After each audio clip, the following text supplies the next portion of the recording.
Hi again. I'm back to answer more questions. I will try to get through a couple today. I have been busy this last week, so I haven't got around to doing more questions. But I am going to try to answer most of the questions unless they are just very much, a repeat of things I've addressed in my videos numerous times or whatever. So without further ado, let's go. Do you think that if you'd been required to have a period of therapy, just normal therapy, not conversion therapy, prior to transition, it might have changed the course of things for you? Do you feel that any other mental health issues you may have had were ever taken into account? I'll answer that last bit first. Do you feel that any other mental health issues you may have had were ever taken into account? No, they were not.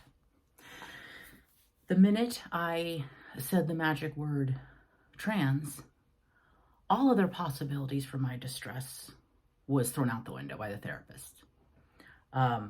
Obviously, all of my issues were because I was trans. I was trapped in the wrong body. Of course I'm going to be depressed. Of course I'm going to have anxiety. Of course I'm going to be angry. Whatever. All of them. Of course I'm going to be self-destructive, right? And have suicidal ideation because I'm trapped in the wrong body. Oh, if it can just get me out of that wrong body, everything's going to be okay. So no other thing was addressed. My regular mental health was not talked about or addressed. Not that I can recall, not in depth. Maybe there was I'm sure there was a question posed here and there, but nothing serious, nothing that challenged me at all. And I really believe that is the job of mental health professionals, is to look out for the best interests of people who may not be at the mental state or ability to do so themselves. And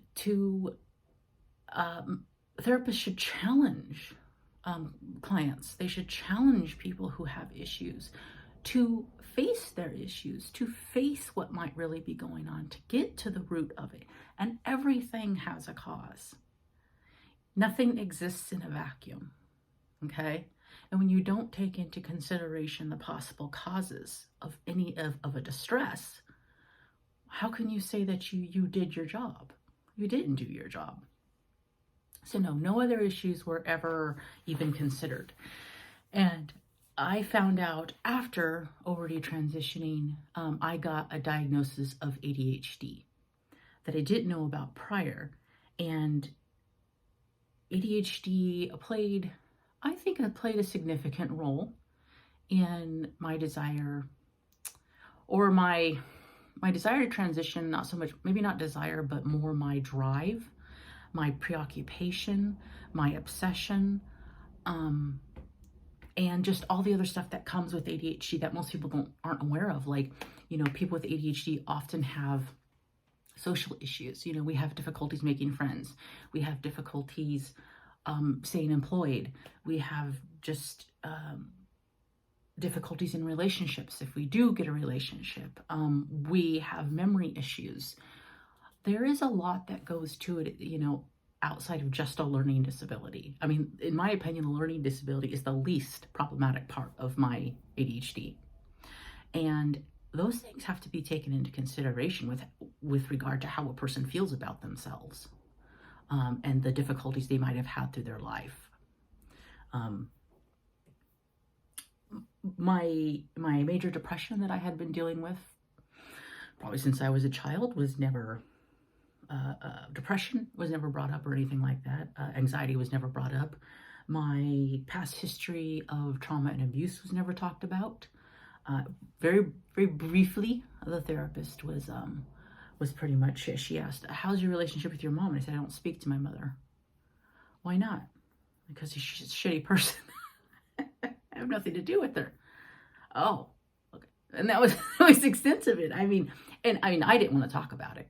And a good therapist is going to know when someone's is being avoidant, and they should probably, that's a good sign. They need to dig in there, because there's some juicy stuff back there they got to get into, and there is so much of.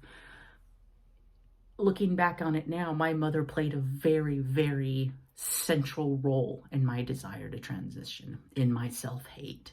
My mother was my primary abuser as a child. So yeah, something that really should have been addressed. Do you think that if you'd been required to have a period of therapy, just normal therapy, not conversion therapy, prior to transition, it might have changed your course of things for you? I think it absolutely would have. I can say that with a pretty substantial amount of certainty. And the reason I can say that is because when I went in to see this therapist, I was still struggling with whether I felt like I needed to transition or not. I was still kind of in this middle place where, I had dysphoria since I was a teenager, probably even younger. I was in my early 30s. I had struggled with it my whole life. I had numerous issues, but even still, I was kind of nervous to transition. I mean, I think being older and already having some health issues by that time, I recognized that there was a certain element of risk in here, and that there was a certain element of, that this medical adventure could have outcomes I wasn't aware of in a way, or I don't know. It's just unpredictable. It's an unpredictable thing. It's a huge change too. And I wasn't alone. I had a family. And so I went into the therapist and I said, I think I might be trans, but I'm not sure, and I don't really know where to go. So when I went into the therapist, I really was kind of just handing myself over to her naively. I really was still remaining open to the possibility that there was another path I could go down to resolve my gender dysphoria, the major issues I had with my body, with my sex. I really was open to maybe resolving those issues, but she wasn't. And to go a little further into this question, the last part of it, do you feel that any other mental health issues you may have had were ever taken into account?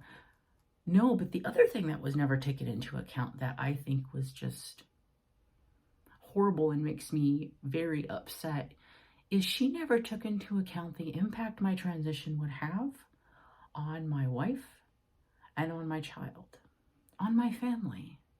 I can't help but think that if I had been a heterosexual woman who dressed and looked feminine, looked like a woman should look, if I had walked in there and I had been married to a man and I had children with that man, if I'd have walked into her office and said, I think I might be a guy, the likelihood she would have agreed with me is probably lower. She probably really would have questioned that. But the fact that I walked in there as a butch woman, as a lesbian, I think it was a no-brainer for her. I think homophobia played a huge part in her believing I was truly trans. And, homophobia played a part in me believing I was truly trans, so sure it played a part in her too. So yeah, I hope I answered that question substantially. If therapy as it stands right now is a joke, it's a complete joke.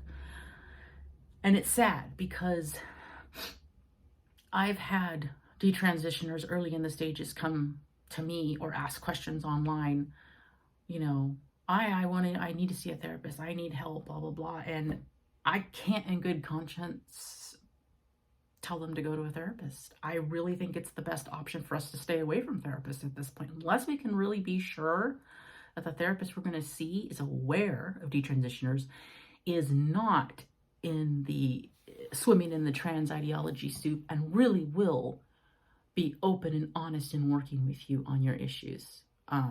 Any therapist that believes in in true trans, I wouldn't go. I wouldn't go, because there's no way they're going to really address your issues, and it's really too bad. Mental health it sucks right now